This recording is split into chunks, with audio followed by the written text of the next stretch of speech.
Que a boa mão de Deus esteja com você. Sou o professor Rogério de Souza, junto com o Instituto Supera.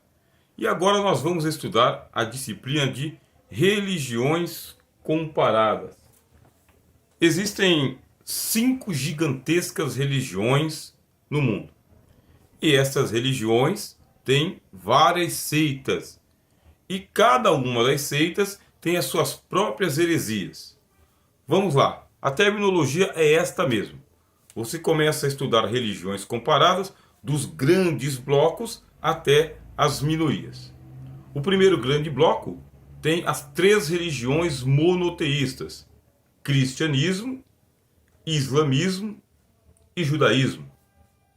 Qual que é a ideia que o cristianismo tem de Deus?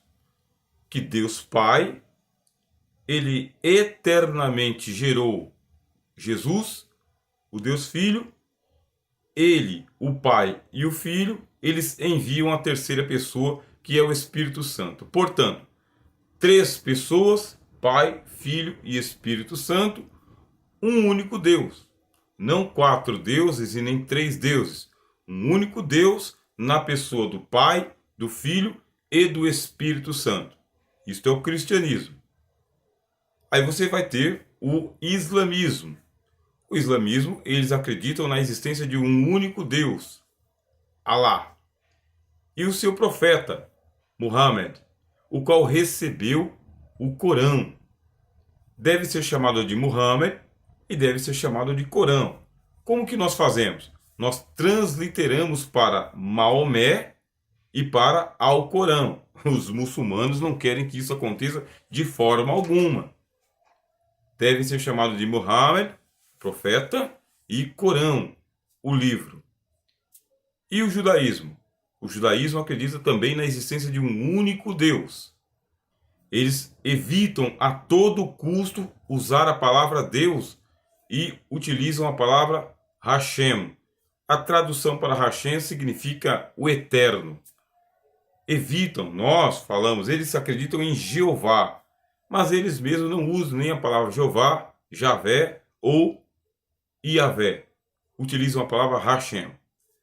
Pergunta: essas 3 religiões monoteístas acreditam que Alá, Hashem e o Pai de nosso Senhor Jesus Cristo sejam o mesmo Deus? A resposta é não. E por quê? Porque os judeus, eles rejeitam a Trindade. Eles não identificam Hashem como sendo o Pai do Senhor Jesus Cristo.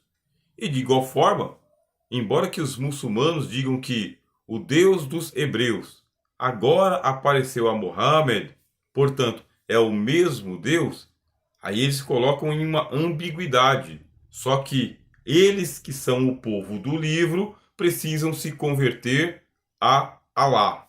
Por isso não chamam de Hashem, chamam ele de Alá, o ingente. Nós começamos agora o estudo das religiões comparadas. Existem outras 2 religiões, o budismo e o hinduísmo. O hinduísmo ele é anterior ao budismo. E o budismo ele é uma ramificação do hinduísmo, só que já modificado. Existem diversos tipos de budismo. Budismo tailandês, budismo indiano, budismo tibetano, budismo da terra pura. E de igual forma, existem diversas seitas dentro do hinduísmo também. O hinduísmo ele é uma religião politeísta. E além de ser politeísta, é uma religião panteísta. Politeísta porque crê na existência de diversas divindades, mais de 3 milhões de divindades. E panteísta porque acredita que Deus está em tudo, tudo está em Deus. E o budismo? Aí está a questão. No budismo não há Deus. Não existe um Deus. É a busca pelo nirvana. O que é o nirvana? O nirvana ele é a consciência universal. Ele é a consciência inconsciente. E por quê? Porque o objetivo do budismo é chegar ao nirvana na nulidade absoluta, na nulidade completa, nulidade total ou no esvaziamento de todas as paixões. Como é que o cristianismo trata as paixões? Como que o islamismo trata as paixões? Como que o judaísmo trata as paixões? Como que as paixões são tratadas no hinduísmo e no budismo? É para isso que você estuda religiões comparadas. Não é o momento da gente fazer o aprofundamento aqui de cada religião. Aliás, isso vai ficar tarefa para você. O que nós estamos fazendo aqui é fazer uma pontuação geral sobre o assunto. Você tem a religião nos seus grandes blocos e depois essas mesmas religiões elas se dividem em seitas no cristianismo. Você tem o cristianismo católico, o cristianismo ortodoxo, o cristianismo armênio, etíope, protestante, reformado, anglicano, pentecostal, as seitas. As seitas compõem a religião na sua totalidade. De igual forma, o islamismo.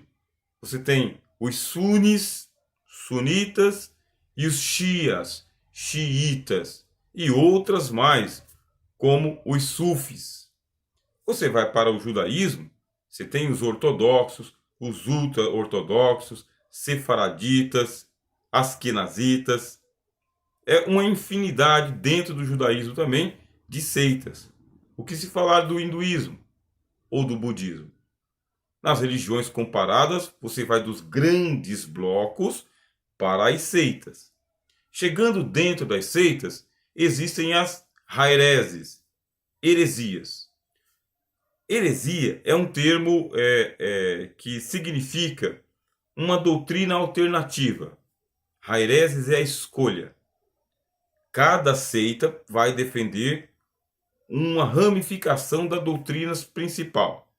Existe uma doutrina principal, exemplo, Deus é um só. Isso aí é a doutrina principal. Aí vem as ramificações. E você vai estudar as ramificações das seitas a partir das suas heresias.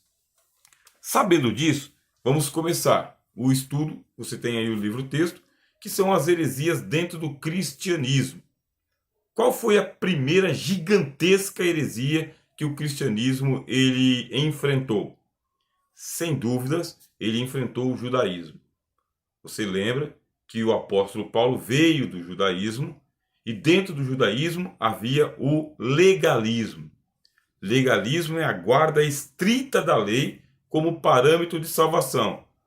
Todos aqueles que eram cristãos tinham que passar pela circuncisão e pela observância dos mandamentos de Moisés para ser considerados como prosélitos. Cristão, mas prosélitos do judaísmo.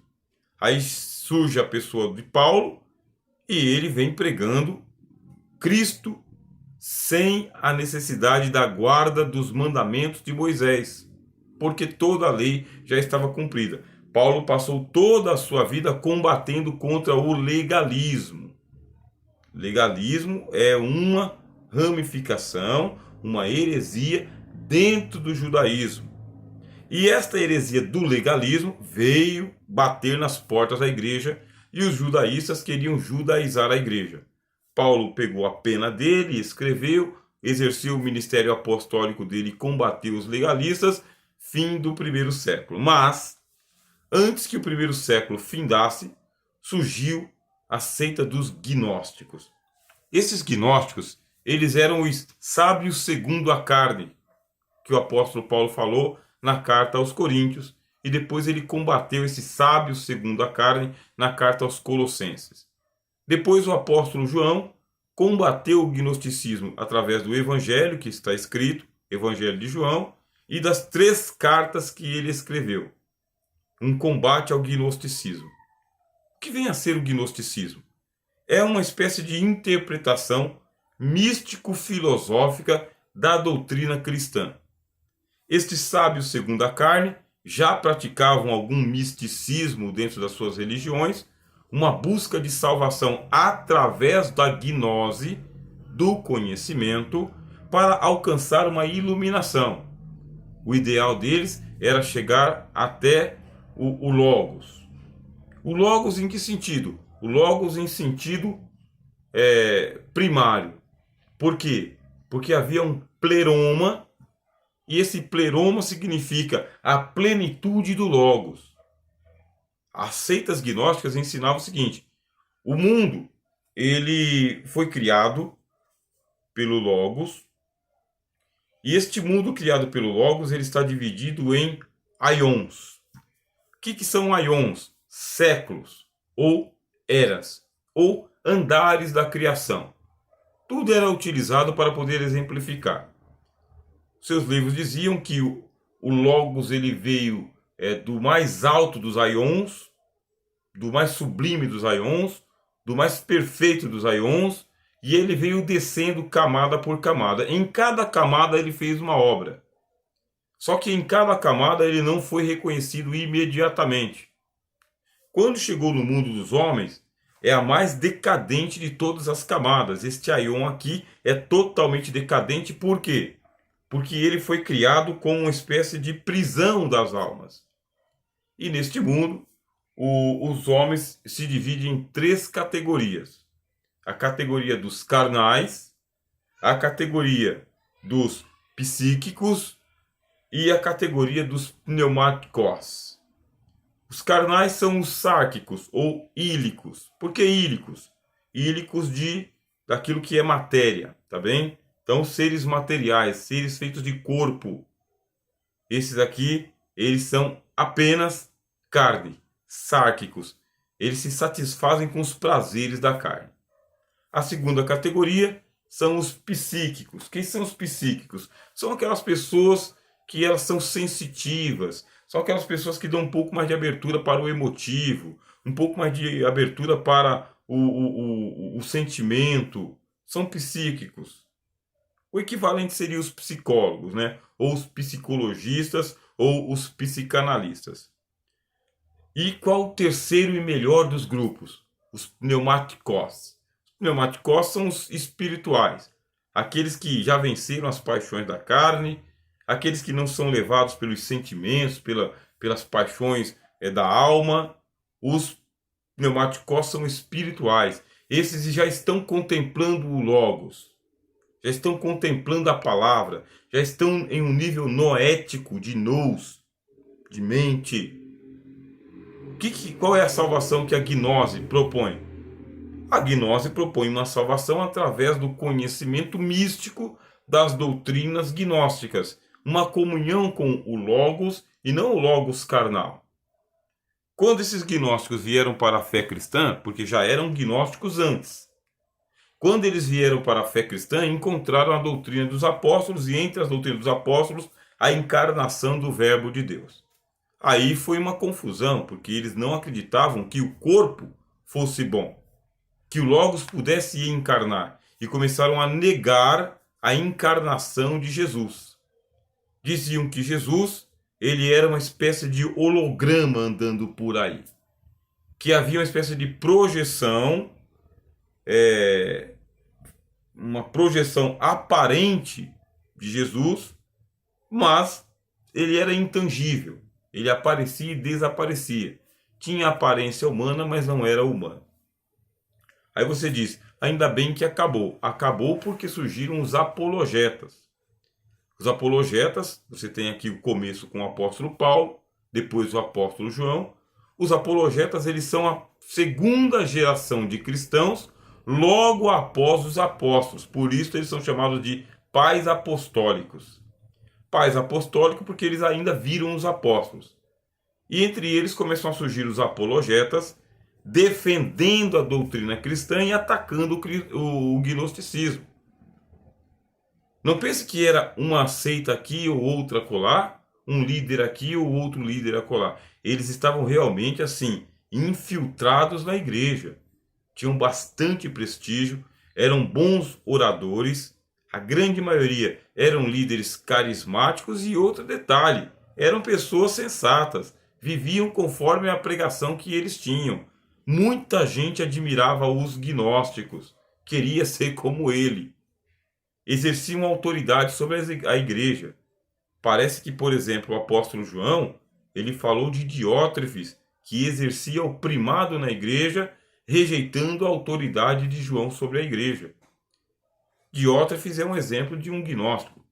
parece que no Apocalipse ali é denunciado também a seita dos nicolaítas, que seriam gnósticos também, sendo que Nicolau era um dos 7 diáconos que no começo eram cheios do Espírito Santo, mas depois abraçou o gnosticismo também. Foi todo o segundo século de combate ao gnosticismo. Os pais da igreja escreveram muito. O Novo Testamento não estava pronto ainda, mas já tinha sido escrito. O que era necessário era utilizar a palavra dos apóstolos para combater o gnosticismo e ensinar que o Verbo se fez carne e habitou entre nós. Cristo era verdadeiramente homem, Cristo era verdadeiramente Deus. Consequentemente, uma negação direta do gnosticismo que dizia que o Logos era aparentemente homem e que ele não tinha carne, não havia passado por um nascimento, negando o Evangelho.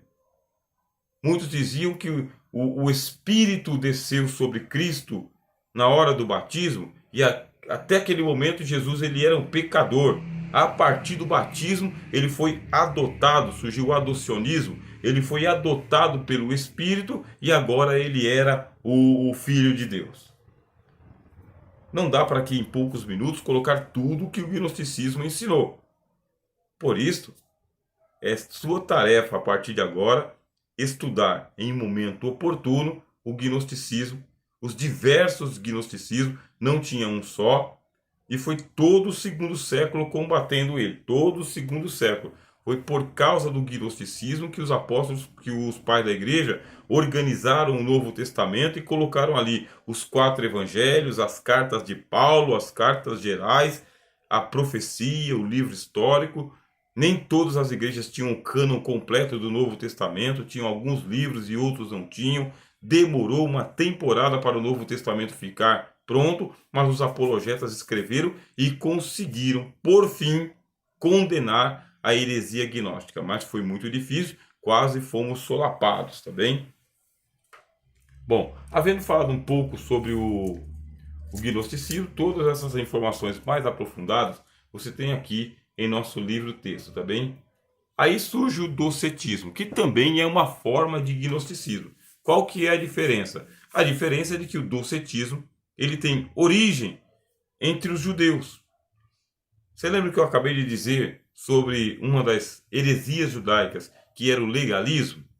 Uma outra heresia judaica era o docetismo. Judeus se converteram ao evangelho, mas não acataram a doutrina da encarnação do Filho de Deus. A grande luta é contra a cristologia. Se tem uma recomendação que, como professor, eu posso fazer a você, é o seguinte: especialize-se em cristologia. Quando você terminar a sua formação, que você for escolher uma disciplina para aprofundamento, para fazer aqui um aperfeiçoamento, uma especialização, um avanço, cristologia. Conheça tudo o que for possível para você sobre Jesus. Do princípio ao fim, o máximo. Mesmo que você faça outras formações complementares, coloque cristologia no centro das atenções, porque o ataque contra a pessoa de Jesus, ela é infinita, é o tempo todo, sempre é renovado. E precisa de apologetas. Quando você estuda religiões comparadas, você já vai vendo aqui quais são as religiões, as seitas e as heresias. Por isso deve estudar, junto com religiões comparadas, apologética também. E aprofundar a apologética, tá bem? Os judeus, eles tinham diversas seitas. E existiam seitas gnósticas judaicas que abraçaram a fé evangélica. Aí vem a questão do Cristo. Ele é humano ou não? Não, ele não era humano. Ele tinha aparência humana, dokel, aparência humana. Aparentemente, mas ele não era humano. Aparentemente ele comia, mas não comia. Aparentemente dormia, mas não dormia. Aparentemente tinha cansaço, mas não se cansou. Aparentemente sofreu na cruz, mas não sofreu na cruz. É uma negação completa da pessoa histórica de Jesus e de sua obra redentora na cruz. Aliás, o gnosticismo e o docetismo diz que a cruz é desnecessária. Não precisa de cruz para haver salvação. tudo é uma encenação e um apego a alguma doutrina judaica de sacrifício. E com argumentos muito eloquentes, eles conseguem convencer você de A mais B de que realmente a cruz é desnecessária. Veja quantas obras o Senhor Jesus fez sem passar pela cruz. Até a transfiguração. Ele não havia passado pela cruz. Até seu suor transformar-se em gotas de sangue. Não havia necessidade de cruz. Por isto, a negação do evangelho, ela é muito perspicaz por parte daqueles que descreem na encarnação de Jesus e na obra salvífica e vicária que ele completou na sua cruz. Você tem o nome aqui de Cerinto, tá bem? Aí vai aparecer também o nome de Marcião. Aí quando se fala de Marcião, você vai para o marcionismo, que era outra forma de gnosticismo também. Marcião, um homem muito influente, a piedade dele diz que era uma piedade invejável, um homem que realmente acreditava naquilo que ele estava falando, e ele tinha um contragosto com o judaísmo.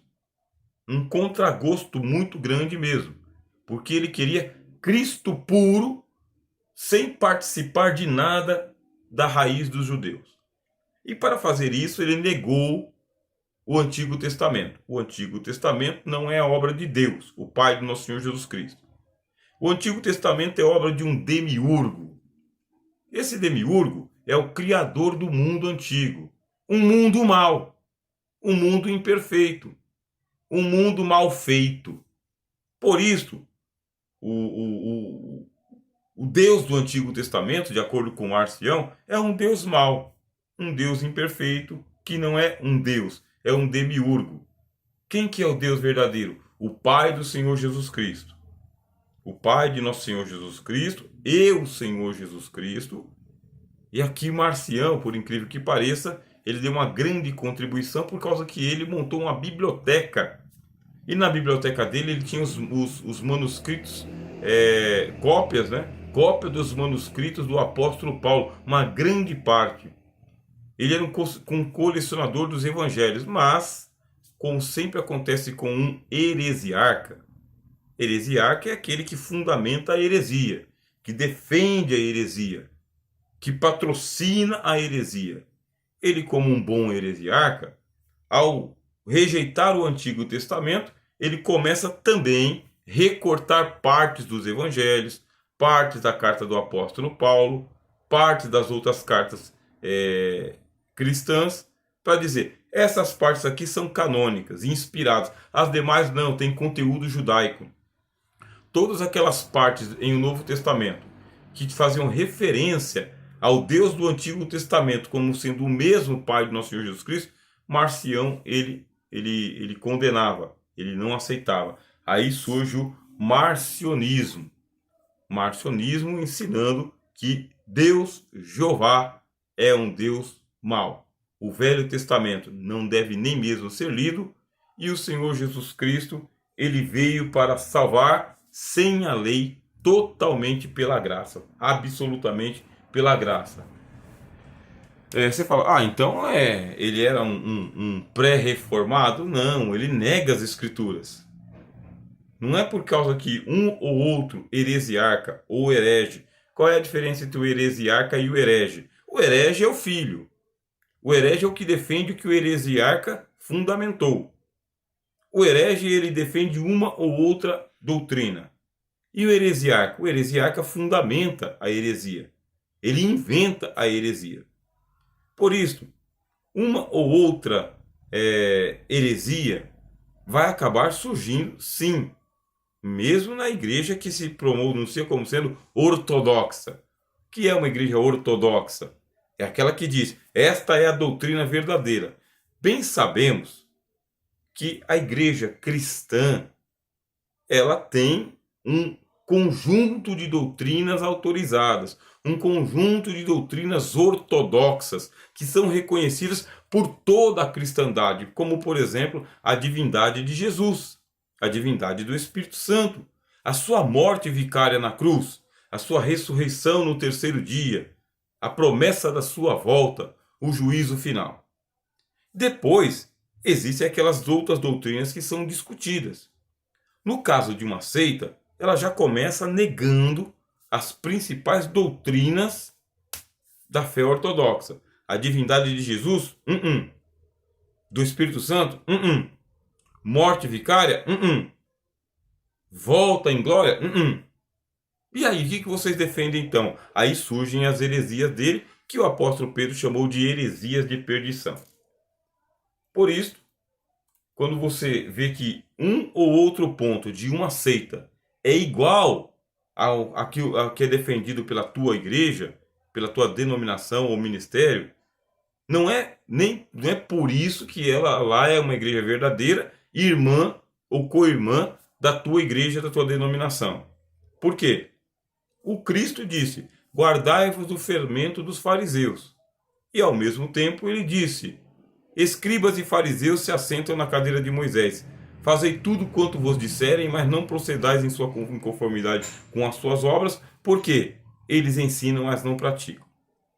O Senhor Jesus, ao mesmo tempo que diz: guardai-vos da doutrina dos fariseus, do fermento dos fariseus, ao mesmo tempo diz que nós devemos seguir o que eles ensinam, só não praticar o que eles praticam, que é a hipocrisia. O que significa isso?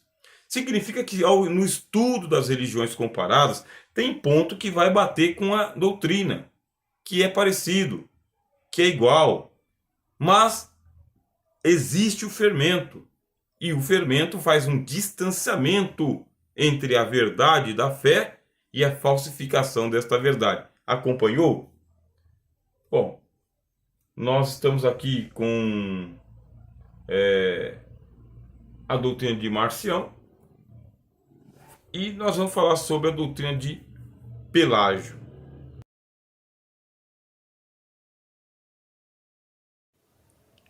E agora vamos falar um pouquinho sobre o pelagianismo. O pelagianismo tem o seu nome oriundo de Pelágio. Pelágio, semelhante a Marcião, se escandalizou com a baixa moralidade dos cristãos. Não é possível que esses cristãos que eu vejo aqui no culto, que eu vejo aqui no serviço, na liturgia, são os mesmos que eu vejo na praça, são os mesmos que eu vejo no mercado, são os mesmos que eu vejo no trabalho. Não combina, não tem coerência. Realmente, a má compreensão da fé cristã pode desencaminhar cada um de nós para o antinomismo. O que vem a ser antinomismo? Veja só, o apóstolo Paulo, no primeiro século, ele combateu o legalismo, que é a salvação com base na prática da lei. Legalismo. E Paulo foi acusado de ser um antinomista. Isto é, pregava contra a lei, salvação sem regra nenhuma. E Paulo escreve a carta aos Romanos dizendo: não é isso que eu estou dizendo. O mandamento é santo, justo e bom, e o problema não é esse. O problema é que eu não tenho competências espirituais para cumprir o mandamento da lei. É necessário algo maior. Aí Paulo ensina sobre a salvação pela fé, pela graça. A má compreensão da doutrina do Evangelho pode nos levar ao antinomismo, já que eu não preciso da lei para ser salvo, já que eu sou salvo pela graça somente, e a graça é suficiente e absoluta, vou levar uma vida libertina, vou levar uma vida licenciosa. E realmente é o que dizem os documentos da igreja. Dizem que a cristandade se entregou à licenciosidade, que eles não eram praticantes da palavra como se queria. Aí deu ocasião para surgir um homem como Pelágio. Pelágio, ao contrário de Marcião, ele tinha apreço pelo Antigo Testamento. Marcião não tinha nenhum. E Pelágio tinha demais. Ele tinha um grande apreço pelo Antigo Testamento, dizendo, inclusive, que a salvação incluía a prática da lei de Deus.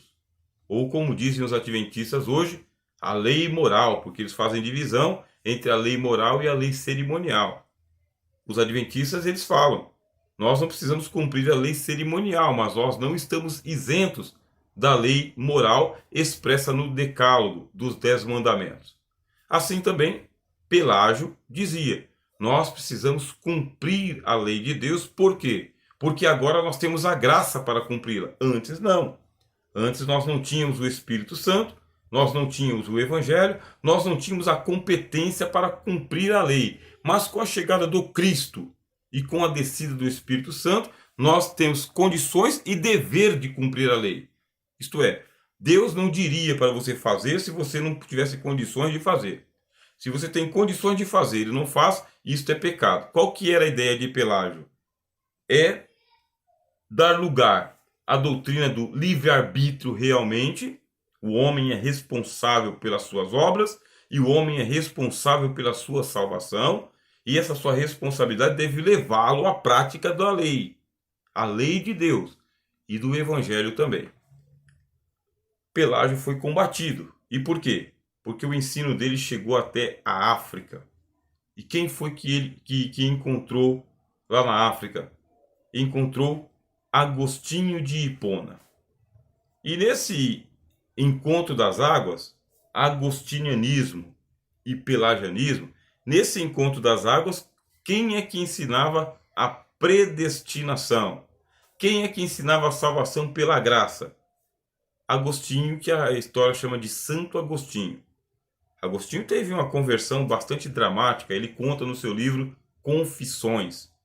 E quando chegou o ensinamento de Pelágio, de que a graça salvava mediante as obras, Agostinho escreveu abundantemente para combater o pelagianismo, ao ponto de que o agostinianismo venceu, o pelagianismo foi condenado e, consequentemente, surgiu o semi-pelagianismo. E por que o semi-pelagianismo? Porque o pelagianismo ele é muito forte, ele é muito contundente. E no semi-pelagianismo, você é salvo pela graça de Deus, mediante as obras que você pratica, porque Deus dá condições de você praticar as obras, mas se você não praticar essas obras, a graça de Deus vai lhe assistir para a salvação. Você não é condenado. No pelagianismo, você é condenado se você não fizer as obras de salvação. Você é responsável. Pelágio ensina de que Adão ele é responsável pelo pecado dele. Não existe o pecado da raça, o pecado federal, o pecado capital. Existe o pecado de cada um de nós. Os ensinos de Pelágio são esses. O pecado só existe quando ele é praticado. Se você não praticou, você não está em pecado. E não é um pecado que gera outros pecados. É pecado a pecado. Por isso que existem 10 mandamentos, para apontar pecado a pecado que não pode ser praticado. E, caso o pecado seja praticado, é necessário uma satisfação. Essa satisfação vai dar origem à homoloxogeses. Homoloxogeses é um conceito de autopenitência. É quando você reconhece o seu pecado e você se flagela, você se penitencia, você se castiga para demonstrar que você se arrependeu. Homoloxogeses. Ou, mais fácil, a penitência. Neste embate, como eu disse, o pelagianismo foi condenado, mas o semi-pelagianismo ele prevaleceu. E esse semi-pelagianismo ele foi defendido mais tarde por quem? Por Jacó Armínio. Jacó Armínio, ele era, a princípio, ele era calvinista. Ele era calvinista, ele acreditava realmente na doutrina calvinista de salvação, entre elas a eleição incondicional. A morte expiatória de Jesus é limitada aos eleitos. A raça humana é totalmente depravada, totalmente degenerada. Enfim, são os 5 pontos do calvinismo. E o que faz Jacó Arminius? Ele começa a participar de conferências. E nas conferências, ele começa a duvidar do calvinismo. E começa a refutar levemente as doutrinas calvinistas de salvação e vai dando uma abertura para o livre-arbítrio na salvação. Quando ele dá essa abertura, É só lembrar de que já existia o semi-pelagianismo e o pelagianismo, que já tinha sido condenado. Aí vieram os calvinistas e condenaram o Armínio. Uma vez condenado, o que faz Armínio? Sai, tá bem, do movimento dos reformados, mas continua com a grande maioria de doutrinas. Ele só dá uma abertura para o livre-arbítrio na salvação. Aí esse livre-arbítrio, ele é entendido como sendo uma sinergia, palavra filosófica. O que é sinergia? Sinergia é Deus atuando pelo Espírito Santo, o Evangelho e a Igreja, e o homem atuando com o livre-arbítrio. Os dois entram em sinergia, a energia de Deus, a vontade de Deus, o Espírito de Deus, e a vontade do homem. Sinergia, os dois cooperam para a salvação. O sinergismo também é condenado como sendo heresia, isso aí pelas igrejas de tradição reformada. Mas, como eu já disse anteriormente, aquilo que é heresia dentro de uma seita é ortodoxia dentro de outra seita. E essa igreja aqui que tem as suas heresias não se chama de seita, chama a si mesmo de igreja ortodoxa, igreja verdadeira, igreja única, a que guarda a palavra de Deus. E essa outra aqui também diz a mesma coisa. Nós somos a igreja verdadeira que guardamos a palavra de Deus. E esta igreja aqui acusa as heresias dessa daqui, e essa acusa as heresias dessa daqui, essa excomunga essa e essa excomunga outra. E existe esta celeuma, e a gente diz, qual que é a igreja verdadeira? Será que aquele axioma aquela vontade, aquele desejo ardente de que todas as religiões sejam certas, apesar de erradas, é verdadeiro? É? Todas as religiões levam a Deus? Todas as seitas, mesmo com seus erros doutrinários, são manifestações da graça de Deus, da multiforme graça de Deus? Você está aí com uma situação para resolver agora como teólogo, tá bem? Bom, na próxima aula vou aprofundar um pouquinho mais agora sobre o apolinarismo que está em nosso livro-texto. Sou o professor Rogério de Souza, junto com o Instituto Supera, na sua disciplina de Religiões Comparadas.